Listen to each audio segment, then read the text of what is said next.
I have a wonderful show for you this morning, an exciting show. I'd like to first introduce my first guest. Well, I'll talk about my show. My first guest, of course, is Mr. Joe Pep Harris. Good morning, Joe. Good morning. It's good to be here. And my second guest is Mr. Maurice Allen, who will talk to us about genealogy and the family tree and all what he's been doing with it.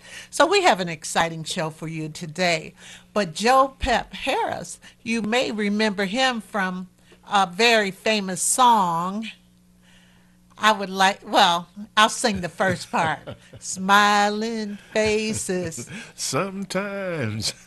pretend to be your friend. Okay, I know I'm a little off key. You know my It's early in voice. the morning. Yeah, yeah, that's what I always say. My voice is, it's a little funny this morning. It's a little bit funny. How are you? I'm great. I'm great. It's cold, but I can deal with it. I know, but we have coats. That's why they We got build, coats. and all of that good stuff Yes, ma'am. and everything. But Joe, you honored us here New Year's Eve when we had Michael Henderson. Henderson Yeah. and everything, and you were singing. It was just wonderful, just a you. wonderful, wonderful evening. And let's go back into your history because you are a part of our history, a part of Motown history, and a part of the history to come too. Yes, So yes, ma'am. let's. You grew up in Detroit, right? I certainly did. The Brewster Projects. Brewster Projects. That's right. Now that was located where? That was located downtown at that time between Hastings and Senate Wine and Mack and Wilkins. That was the East Side. Yes, ma'am. East Side. It's the east side. That's all I know about that. I was a West Side Oh, child, so I okay. didn't really. Okay. We just heard legends about Hastings Yeah, well, Street. we had to move on up from there. Was Hastings a part of Black Bottom? Hastings was the end of the beginning. Well, the end of Black Bottom. Black Bottom started all the way across Gratiot down towards Lafayette. In fact, I was born down there in Mullet and Orleans, where the Lafayette Towers are the two towers. In fact, one of the towers sit maybe 25 feet exactly from where my house was, where I Wow. was born. Wow. That's amazing. Yes. So, Joe, as you came along, was there anyone in your family, were they singers? No, no. I made that decision when I was 9 years old that I knew that was what I wanted to do. I couldn't figure out whatever it was about life, but went to a show with my mom and saw Little Willie John, and I was 9. Oh, I have a CD by him, and I have his book. Because didn't his son write a book or Yeah, something? I uh-huh. have the book. I've Yeah. yet to read it, but I do have it. Oh, wow. Yeah. That's exciting. Yeah. So, Little Willie John. Little Willie John. That was the first concert, the first person I ever seen sing. At that time, we just had radio and Nat King Cole and Harry Belafonte and those folks. So my mom's records was my daily exercise of listening to Your the music. daily dose. I That's remember right. when I was little, my mother had the coasters. All that stuff. Yeah, Yes. gonna find her. Yeah. Something. Uh-oh, We get back there. Yeah, yeah, way back there. So you saw Little Willie John. Was Yes, that an ma'am. inspiration to you? Boy, oh boy, oh boy. I mean, even to this day, it is something that a kid at 9, when I saw it, I was so moved. And my mom would always say, "What you want to be when you grow up?" That's what I want to do. I want to sing. I want to be a singer. She used to look at me and say, "Oh, okay, you young." The next year, I had a record out. Really? Yes, Tell me ma'am. about that. After that little sequence with Lil Willie John, in the Brewster Projects, there were a lot of guys that were doo-woppers that was singing, and one of the groups that I had the pleasure of watching as a kid growing up was called the Peppermints, and they had Reverend Marvin Abney, James Abney. James had me. And he was. The reason why I say that, I had a student at Highland Park years ago, and he's since passed. His name was Jamie Abney. Yeah, okay. Jamie Abney, Yeah. when I heard that name. And Jesse Greer and Lee Rogers, these guys were the prominent group in the Brewster Projects, and I used to just stand around wherever they were rehearsing, and I would be a part of their rehearsal just watching. And when I got into school, some of the guys, we were in junior high school, and some of the guys were getting ready to go to junior high school, and some of the guys were talking about putting a little group together to be on the talent show. Junior high. Yeah. With Garfield. And when we put the little group together, we started singing around and doing the little things. And we one day we joined a contest by WCHB. And we got into the summer contest for WCHB, which the winner was to get a record produced by this record label. So we went all around the city for maybe 6, 7 weeks, and we finally came out the winner. A lot of people were on that show. In fact, we won first place. The Spinners were second. Second? Willie Tyler and Lester were third. Oh, Henry's brother. Yes. And just a coincidence, we all end up at Motown. At the same time, at one particular time, we were all there at Motown. So I saw tracks of my history being formed at that time. But 10 years old, my first record was released. When I got to junior high school, my singing career was over. This was just before I got to junior. My mom said, "No more singing." So, why did she say that? Because it was focused on school. Okay. Yeah, All focus on school. So in the summer, I did a lot of little singing around, but most of the time after that, I started playing baseball and playing in the Pepsi League and playing out the Belle Isle every weekend.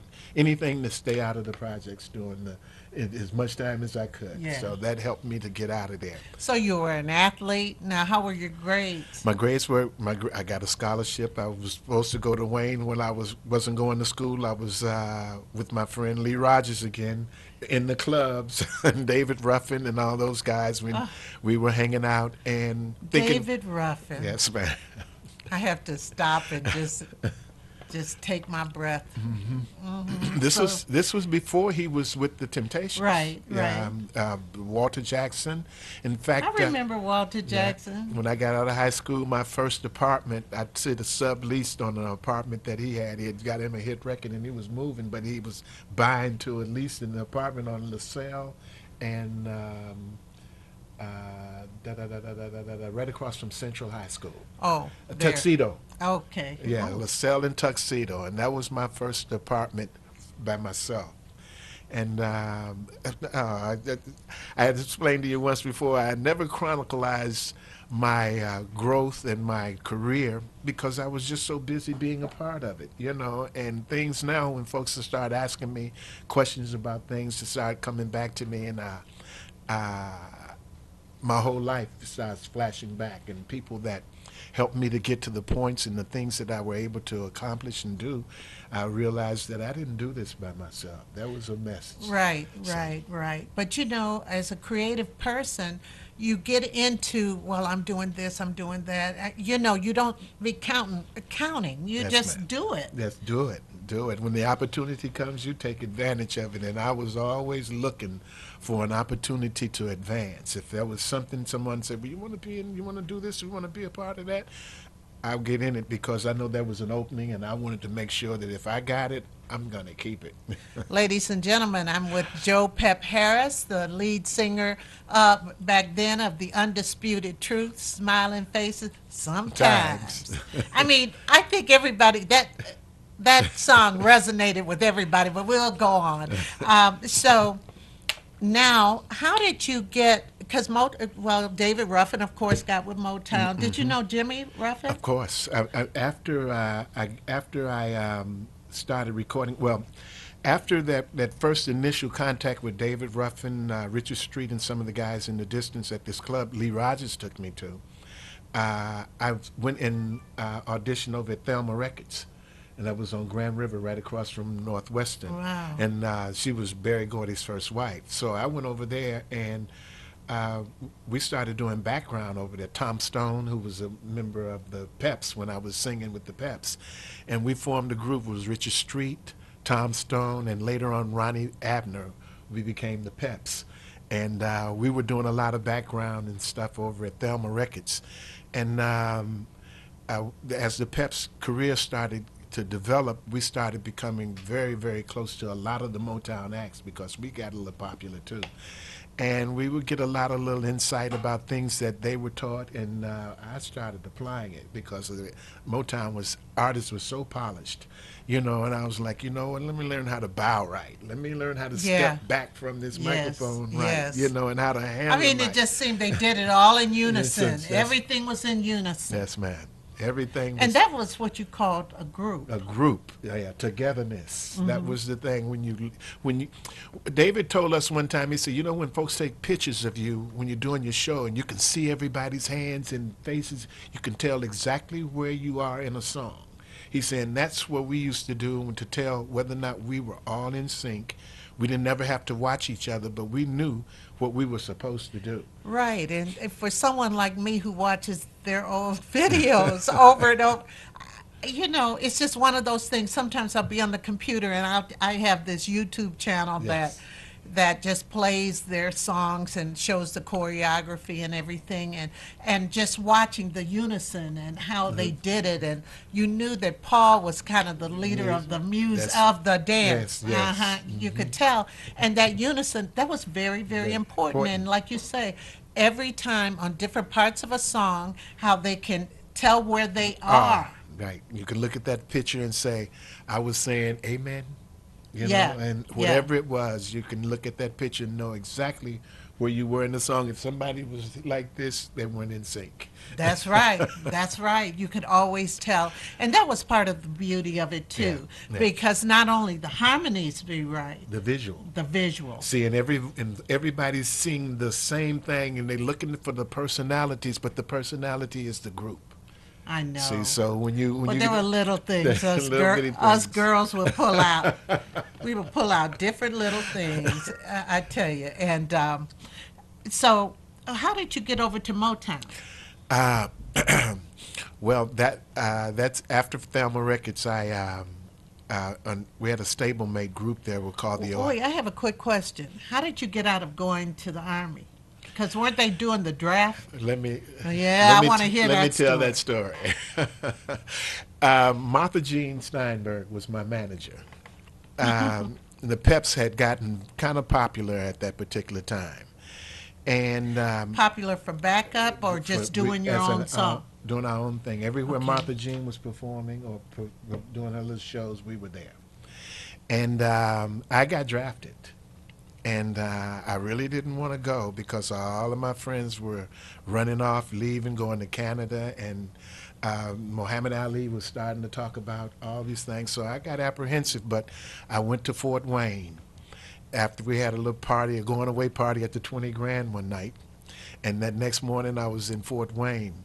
The next day after that, Martha Jean and Senator Bristow Bryant Oh, came Bristol. into Fort Wayne and Pete Hall, and they was coming to get me. I came out of there, and I got an exemption. Wow. I got an exemption. I was going to get an exemption anyway because I had those flat feet. Is that true? They really would give an exemption for flat feet? Yeah. So, well, it, whatever it was that had to do with that, I didn't care. Yeah. I didn't want any part of the Vietnam War. The value of fallen arches. The value of falling arches because you're marching, you're on your feet a lot. A lot of folks couldn't participate, Oh, okay. So whatever that situation was, they got me out with that kind of an exemption. So then what happened? And after that, my career with the Peps started going in a lot of different ways. I was living in Detroit and Toronto. We were working a lot in Toronto. And like I said, the stablemate group of ours, friends of ours, were the Ohio Untouchables in Dayton. And I would go to Dayton every now and then and do some dates with the guys down there, with the Peps, and sometimes as a single. And this one particular time I got with the Ohio Untouchables, and we were doing some tours. And there became a little discrepancy between Robert Ward and the Ohio Untouchables, and they split up. I'm the singer, so I'm left in the middle. I didn't know what to do, who am I going to be with? So I was doing dates with both of them, and then the Untouchables came to me. The group, they changed their name from the Untouchables. They were in the middle of changing their name. And when I got with that group, they asked me if I would stay, and I said, yeah. And we call ourselves the Ohio Players. Gee. I'd worked with the Ohio Players for 1 year. We recorded one album, and I got fired. That was the first time and the You only got I fired. got fired. I got fired. I was crushed, hurt me to the bitter Why end. did you get fired? Well, I was the singer, but I was the singer from Detroit, and I had a different little vibe, from these guys from Ohio, but I felt that that was a part of the mystique and the things, the contradiction as far as being able to be versatile in a group. Right. And the drummer in that group then had became the band leader. There was a new guy too. He became the band leader with the Ohio Players, and he wanted me to do my James Brown act all night. I did a great James Brown, Really? and I didn't want to do that. I wanted to do some Jerry Butler, some Right. Temptations, and some Western Drifters, and Union yes, man and all ma'am, that. yes, ma'am. And they fired me. I left from there and went to Louisville, Kentucky. Harvey Fuqua had a club down there, and I had worked there a few times, and I had worked with a band that he had down there. So I went down there because I had a date coming up in Toronto. I went down there and did a couple of weeks with the band, and we left and went to Toronto. After Toronto, we left. We were called to Detroit to do 10 days at the 20 grand. In those 10 days at the 20 grand, we were working. Norman Whitfield and Clay McMurray came in almost every night. And the second to the last night, Clay, it was a Saturday night, Clay said, Norman was in the session with the Temps, and he wanted to know whether or not you would come to Motown Monday because he wanted to talk to you about something. I was like, oh, yeah, okay, of course. Oh yeah. Went to I have Motown. nothing else to do. No, I'm Norman just said, I got two girls and I'm trying to put a group together. And he said, under the table, realistically, he said, folks are well, Clay told me, he said, folks are ragging Whit because they're saying that he's got popular on groups that were already made and really big, so he wanted to show his worth. And he put a group of unknown folks together, and we came out the box with a Grammy and a #1 record. wow. That's how I got to Motown. Was that Smiling Face? Smiling Faces, yes, ma'am. He wrote that, right? Yes, ma'am. Him and Barrett Strong. Yes, Barrett Strong, Money, that's what I want. Now, the one thing, I just want to take maybe 30 seconds on that song.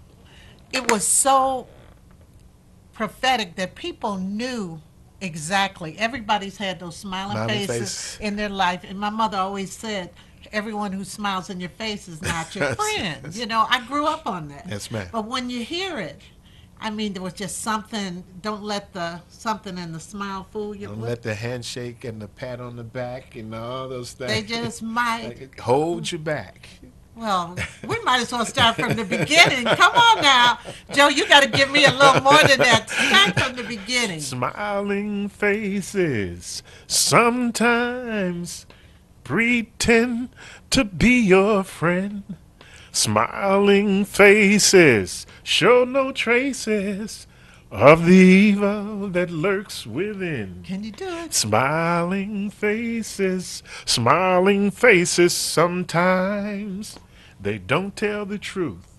Beware, beware of the handshake that hides a snake. I'm a telling, beware, beware of the pat on the back. It just might hold you back. Jealousy, misery, envy. I tell you, you can't see behind smiling faces sometimes. And I got proof. Bravo, bravo, bravo, bravo. Oh, wasn't that wonderful? Wow, it takes us back. I mean, everybody loved that song. Yeah. Even younger people, they've heard that song. Stands the test of time. It resonates really has. with human nature today.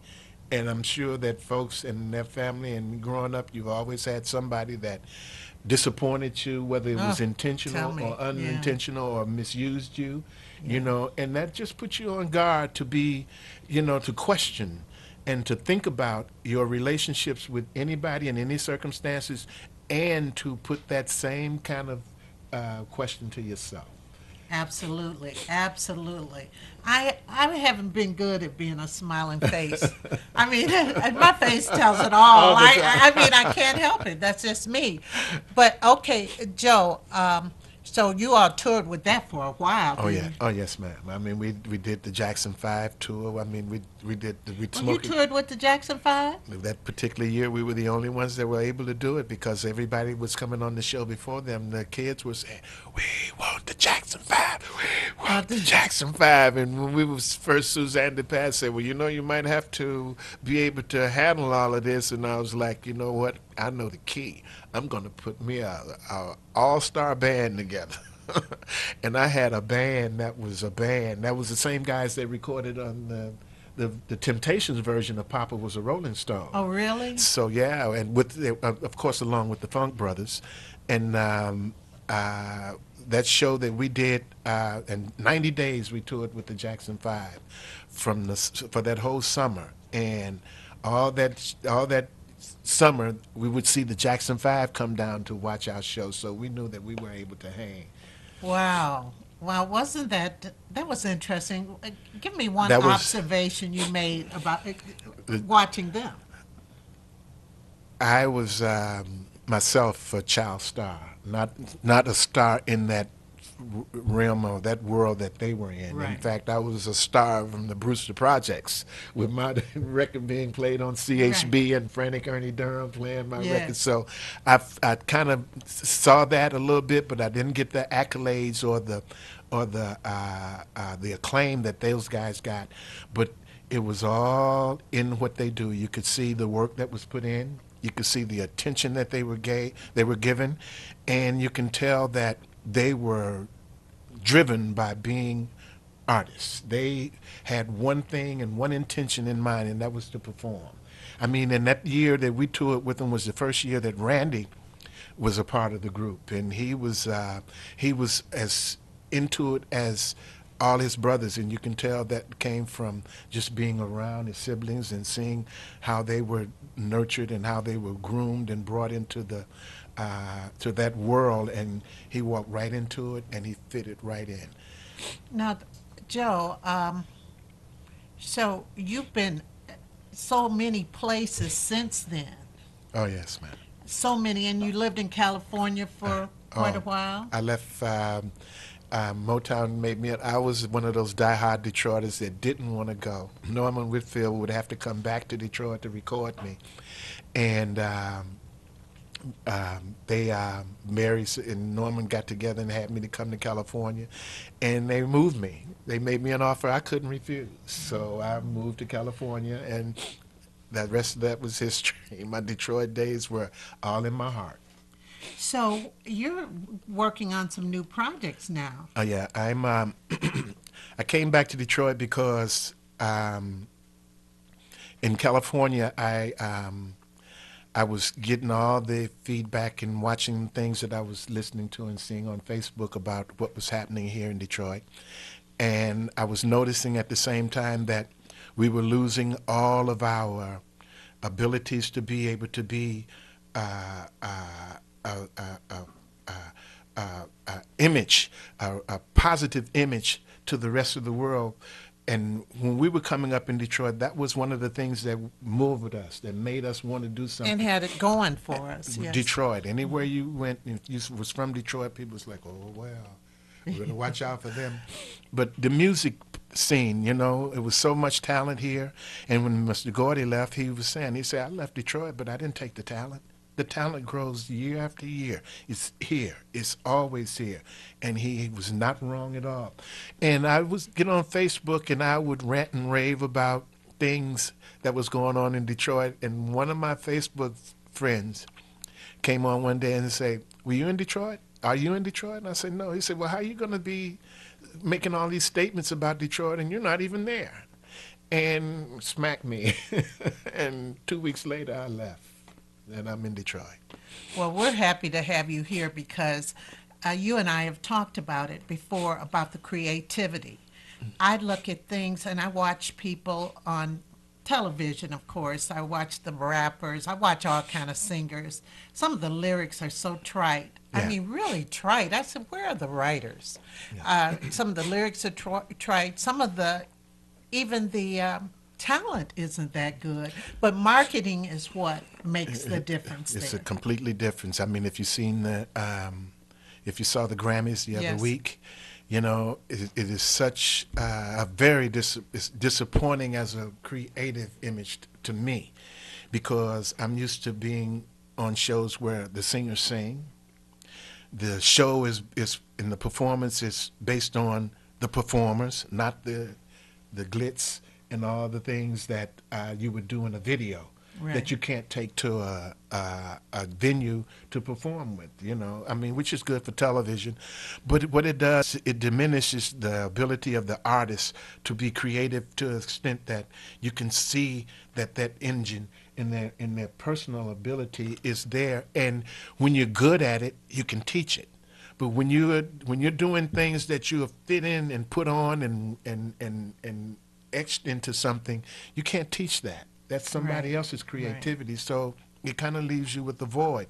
But just like you were saying, some of the material and the songs and things that, and I'm not a hater. My son said, well, yeah, you sound like a hater. I said, but you don't know where I come from. And right now, my intention is to teach what I've learned. Right, absolutely, because each one teach one, and Each- then someone knows. And I tell people all the time, as you raise your children, you're raising your grandchildren, and I don't mean just your children. I'm talking about, I was a teacher, and when I try to instill things in my students that they'll take on and give to another Yes, ma'am. generation, and that's what you're trying to do. And unfortunately, our time is about up, but I'm going to have you back Black Music Anytime. Month, because I told you I told you what I want to Oh, yes, do, ma'am, we can do that. Yeah. Black Music Month. Yeah. I have something very special that I'm trying to do for Black History Month, and Joe is going to be a part of that. Yep. Black Music Month. Yeah, we can do that. Well, Black Music Month is every month. to Every me. month. You And know, Black I History wanna- Month is every I mean, day. I cannot be limiting. That's not me. No. But Joe, I want to thank you so much for coming on and It's been a singing. pleasure.